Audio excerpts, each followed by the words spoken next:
ត្រីជំនាញស្ទាក់ខាត់រថយន្តនាំចូលត្រីបង្កក់ពីប្រទេសថៃជាង2តោន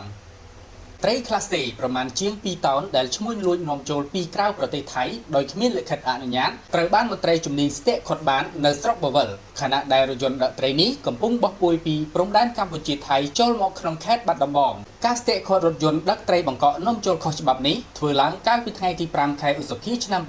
2025វេលាម៉ោង 3:30 នាទីរសៀលដឹកនាំដោយលោកវរៈស្ដីឯកយីយកសាននៃការិយាល័យនគរបាលប្រឆាំងបទល្មើសសេដ្ឋកិច្ចនៃស្នងការដ្ឋាននគរបាលខេត្តសហការជាមួយមន្ត្រីជំនាញខណ្ឌរដ្ឋបាលជលផលខេត្តបាត់ដំបងនិងកងកម្លាំងប្រដាប់អាវុធស្រុកបវលបានខុតរថយន្តមួយគ្រឿងម៉ាកហ៊ីយ៉ាន់ដៃពណ៌បៃតងឆ្នាំ2005ពាក្យស្លាកលេខភ្នំពេញ 3G 4732ស្ថិតនៅចំណុចភូមិអន្លង់រៃឃុំក្តល់តាហែនស្រុកបវលខេត្តបាត់ដំបងបើតាមសេចក្តីរាយការណ៍ករណីដឹកជញ្ជូនត្រីគ្មានលិខិតអនុញ្ញាតនាំចូលគឺនាំចូលពីប្រទេសថៃហើយទំនងជាអាចដឹកចូលទៅកាន់ខេត្តបាត់ដំបងឬបង្ហោះទៅដល់ទីក្រុងភ្នំពេញដើម្បីធ្វើការចែកចាយ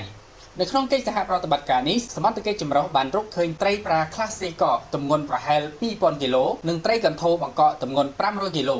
ចំពោះត្រីនិងមធ្យោបាយព្រមទាំងអ្នកបើកបររថយន្តមន្ត្រីជំនាញរដ្ឋបាលជលផលខេត្តបាត់ដំបងជាអ្នកអនុវត្តនីតិវិធីបន្ត